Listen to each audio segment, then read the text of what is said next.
You know, sometimes the big picture can get pretty blurry. So I'm glad you're here for this conversation today.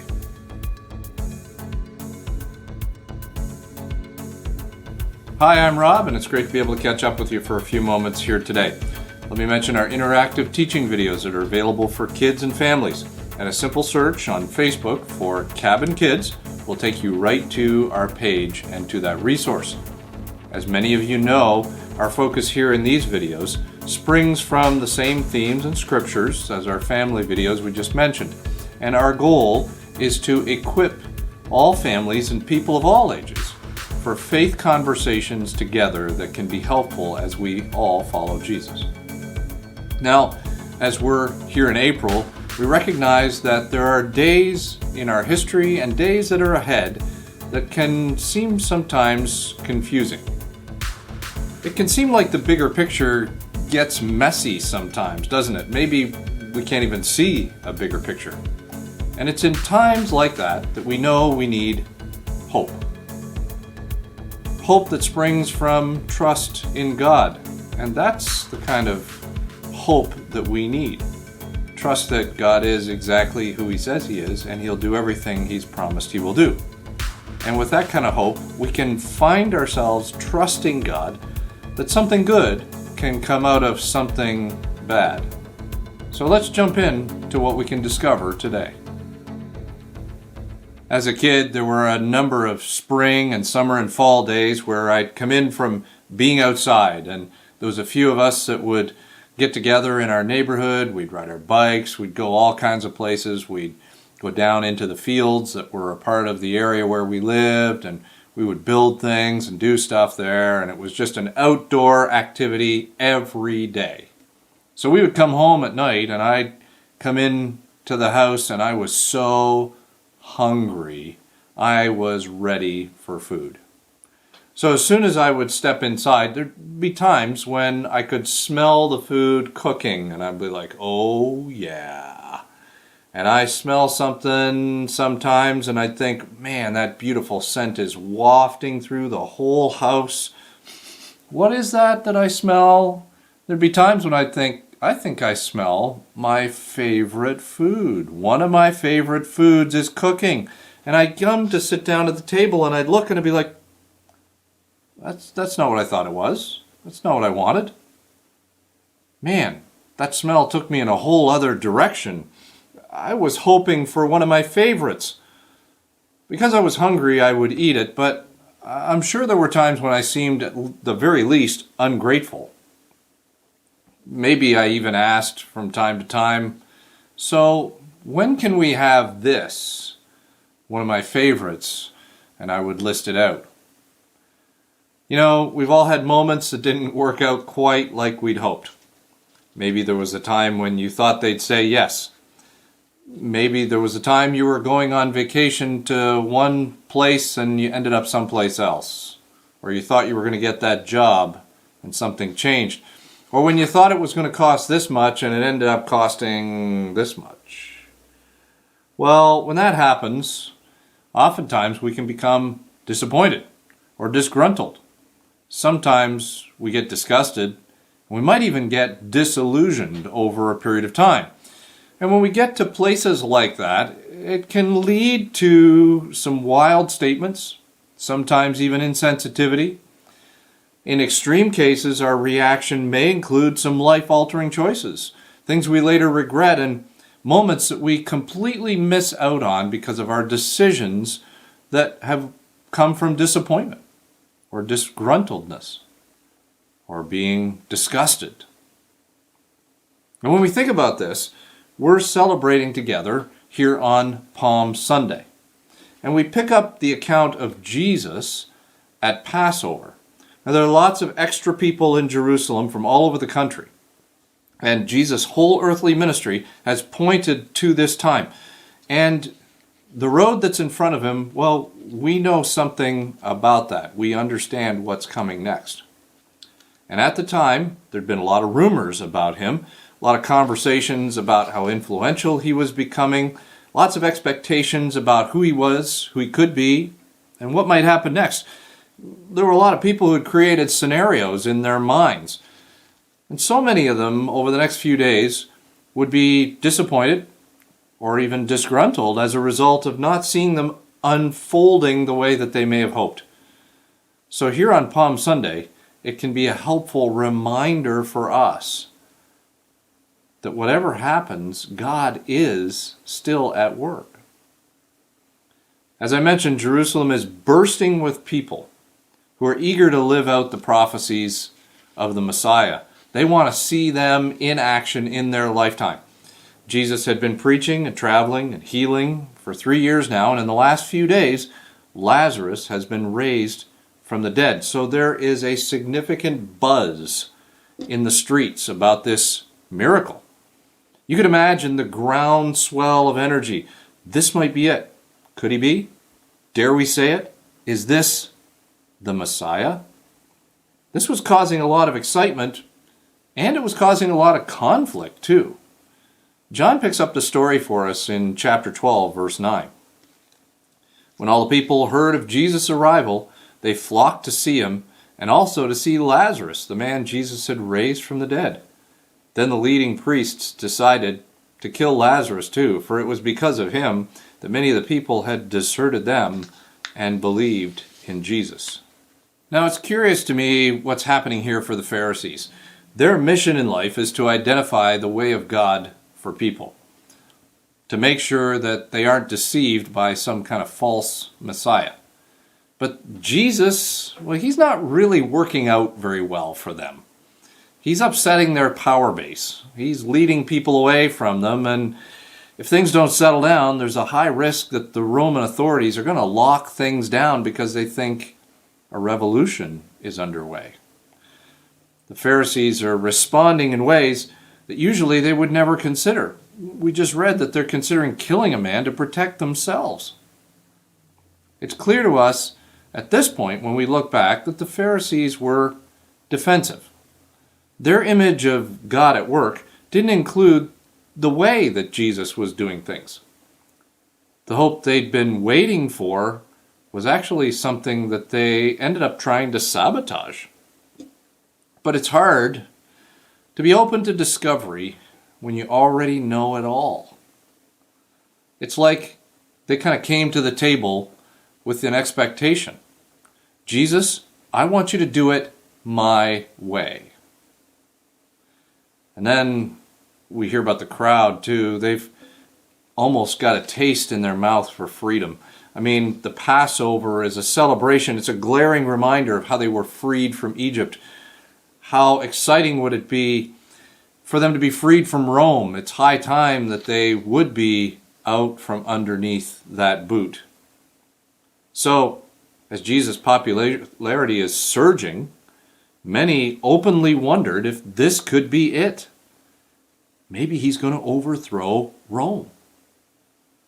Well, it's clear to us now as we look back that the crowd, in their minds, had some demands, some expectations. They wanted freedom. They wanted the restoration of the country of Israel as they thought it should be. And when that hope seemed unrealized, this week coming up, we see how quickly they turn on Jesus. It's hard to be open to discovery when the path is already planned out. It's like they came to the table with the expectation, Jesus, I want you to do what I want. And we know Jesus doesn't follow a script that people lay out for him at all. It seems like he always takes the least expected approach. Now, it all makes sense to us now, looking back. We can see how the pieces are falling into place, and it's hard for us to understand how anyone would have missed what God was up to. John continues in verse 12 when he says, the next day, the great crowd that had come for the festival heard that Jesus was on his way to Jerusalem. They took palm branches and went out to meet him, shouting, Hosanna! Blessed is he who comes in the name of the Lord. Blessed is the King of Israel.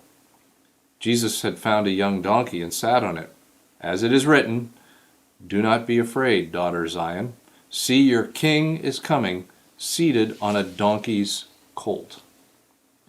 Now, looking around at the Pharisees and the crowd, it's kind of easy to forget that there were Romans in the mix here too. We don't get a lot from them. We can discern their culture and maybe some of their mindset as an occupation force in the area. But they understood power. Riding into town on a horse was kind of more their style. That really symbolized the profile of a conquering hero. But many of the kings of Israel had ridden into town on donkeys or mules at different points. So as a Roman soldier, you might be thinking, just what is going on here? Because you've always had your head on a swivel, this part of the Roman Empire has always been a powder keg. It's the worst possible posting any place where Rome has conquered. The people are always hostile. There's constant unrest. You're always on high alert. There are local insurgents who are nice to you one minute and then they strike with vengeance the next. And of course, when you go to investigate, nobody sees anything. They don't know anything. These Roman soldiers have probably all had friends who have been killed or wounded in that process. So this is just another festival in a foreign posting. They're on security detail and they just want to get through this assignment.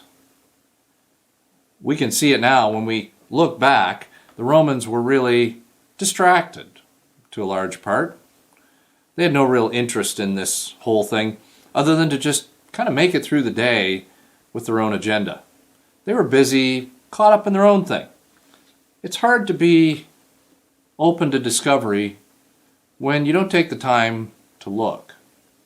It's like they came to the table with the expectation, Jesus, just don't inconvenience me.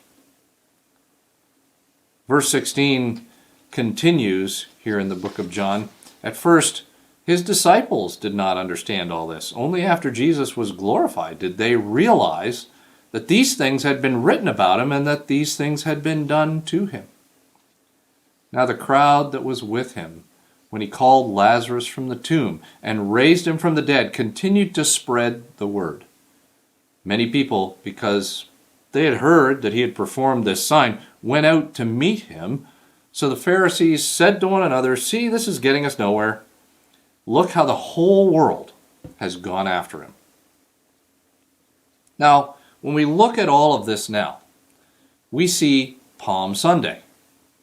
This is all to fulfill God's purposes in redemption. Jesus was striking all of the Messiah boxes. Jesus was completely intentional here. I mean, there was this colt that had never been ridden that really refers to how it is for sacred use. There's other images in this moment that reveal his reality as a Messiah. He's revealing his mission, and people in the know now can really see the signs, and maybe if they'd been looking then, they would have too. We get it more clearly looking back on it. But for those who were there, they were looking for Jesus to do it their way, or to do what they wanted, or just to not inconvenience them. Because there was a point in their minds that if they didn't see it, or they didn't get it, then God must not be at work at all. Growing up, we lived around this tourist attraction named Magnetic Hill. Now, what it was is it was just a little kind of a area of a dirt road that you drove your car, kind of looked like it was going down a hill. You'd put it into neutral, and once you pulled off the brakes, it would back up on its own, going seemingly uphill. As I mentioned, we biked extensively around this area, and you kind of get over at a little bit different angle, and you see that in reality, this whole thing is just an optical illusion. It's not uphill at all. The way the ground is sloped and the way it looks and the surrounding area all makes it appear as though you're going uphill, but you're really going downhill. But people marveled, and they drove from all around to come to Magnetic Hill. And as a result, a hotel or two popped up in the area, and some shops, and a zoo, and a water park, and the whole area was developed around helping people to see what they wanted to see. So this tourist area became a great place for people to just come and spend money and see what they wanted to see. You know, if we were thinking about that, most of us would refer to that as maybe a tourist trap of sorts. Now, in the case of the crowd and the Romans and the Pharisees that we've talked about, they kind of had their own plan in mind. They had their own ideas as to what they expected from Jesus. They were looking for him to fit into their thoughts of what that was supposed to look like. If we thought about them following Jesus today, it might be a little bit more of a curiosity thing, like they might, like his page or follow him on Facebook or social media. They'd get curious, but they wouldn't get too terribly close. There's a bit of selective connection that's a part of it, because they could pick and choose the parts of Jesus that they like. They don't really want to go overboard on the whole following Jesus thing. But ultimately what they want is, when they need him, they want him to swoop in and save the day. This is what I want you to do for me, Jesus, and it's now. Well, we see that mindset didn't really work so well for them. But I wonder if our response ever looks like that. Do we ever find ourselves in the place where we say, Jesus, this is what I want you to do for me? Do we ever find ourselves just kind of picking and choosing some of the teachings of Jesus? We don't want to necessarily go overboard with this. Honestly, most of us start there. The challenge in all of our lives is to move beyond that, because often we start with hope being rooted in us. And we may not say it like this, but our basic message is, Jesus, I'll trust you if you follow my plan. And then we deal with the disappointment when God isn't working to our plan. We get frustrated when things aren't happening the way we think they should, or the way that we had hoped. It's not in our script. And following Jesus like that, you only look for what you want to see. It's like the illusion that's a part of a tourist trap. Well, let's turn our attention for just a few moments to the disciples. Now, these guys are caught up in the excitement. It says that they didn't even realize all of what was happening around them at the moment. They just know they're on the ground floor of this new movement, and it's pretty cool. They're not sure where this is all going. Jesus had talked about dying, and they had kind of wrestled with him about that, struggled with it, verbally, as they called him out and said, no, that's not what's going to happen. But it's clear to them right now that none of that is happening real soon. I mean, this is such an amazing welcome. But as we look ahead, we know that there's a lot of chaos to come, and a whole lot of confusion that they're going to experience before things would come together and actually start to make sense. We can't really blame them. Their expectations are about to get completely blown away. And even today, people still struggle about the sense that the life and death and resurrection of Jesus either does or doesn't make to them. But the disciples went through a lot as they followed Jesus, figuring out what it meant to follow Jesus as Lord in the center place of their life and their story. And as we look ahead, they continue to completely reorganize their lives around Jesus' teaching. They're not looking at Jesus as just this good teacher that has some good advice that they'll add to portions of their life. They're not selectively following just the pieces that they like. They're engaged with the whole picture of who Jesus is.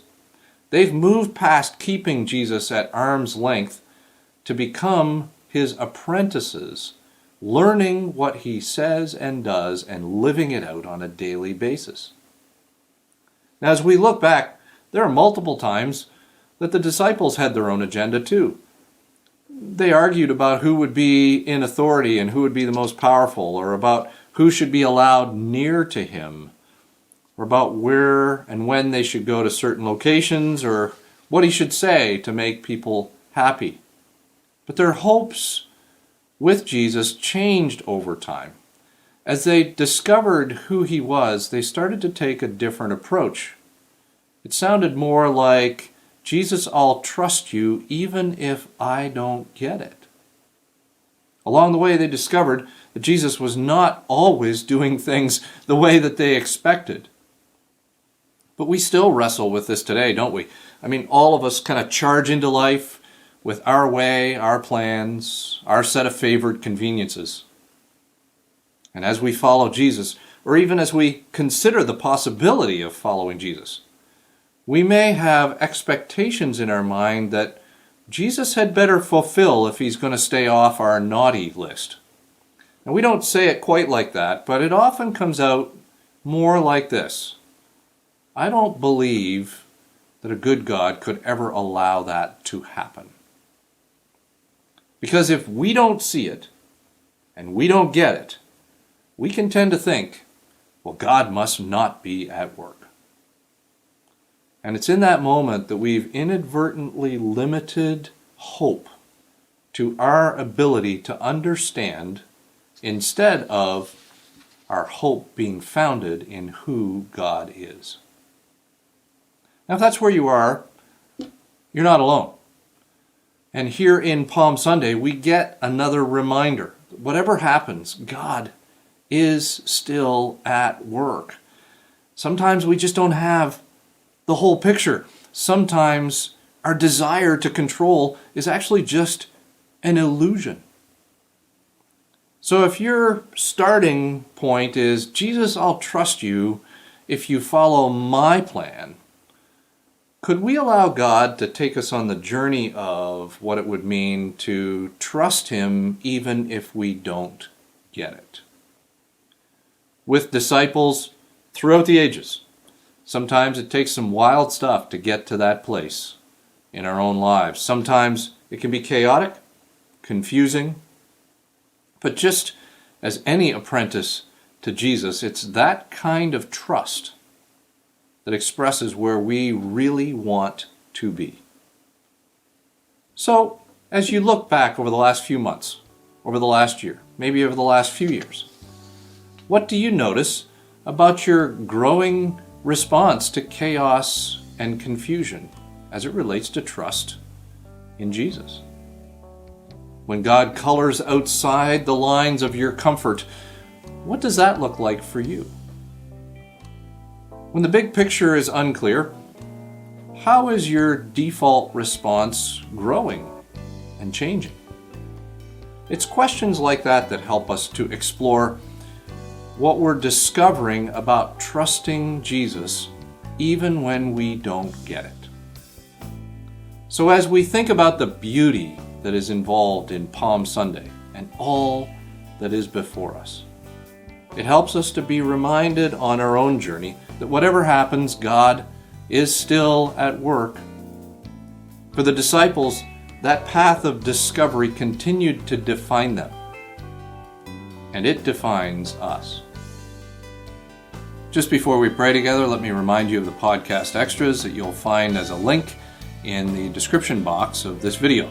And as you link there, you'll go directly to our website. There are connections related to at-home worship, as well as some links to our church, and some other questions that'll help with processing what we've shared about today, whether that's with a friend or in your journaling time. Before you go today, if you don't mind taking just a moment to like, comment, or share this video, it's always an encouragement to us when you do. And if you haven't taken the chance to subscribe to our YouTube channel, or if you're watching us on Facebook, feel free to like or follow us there as you continue to stay connected and as we have an opportunity to continue to connect with you in the days ahead. Why don't we take a few minutes and pray together on this Palm Sunday? Jesus, we're grateful to you for the fact that you followed through on that ride into Jerusalem. The welcome must have been a little bittersweet. I wonder what you were thinking as you were riding into Jerusalem. There were so many people thinking so many things of what they expected of you, and today as we think about what we expect of you, sometimes it's in the category that limits you to what we can understand, or limits you to what we know, or what we can see with our own eyes and heart and mind. And so, God, I pray that you would help us as we move and live and love, as we follow you. I pray that you would help us to become increasingly comfortable and increasingly developed to understand what it means to trust you even when we don't get it. Jesus, we recognize that there were a lot of things that were happening, and probably if we'd been there, even though we think, how could we have missed it, we probably would have missed it just like so many others.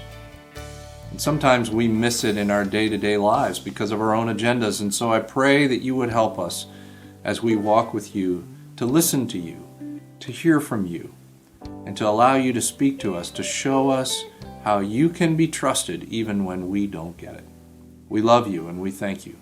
In your name I pray. Amen. Thanks again for taking a few moments to share this time together with us today. As always, we're praying for you. We trust you're praying with us too. We hope to see you all again soon.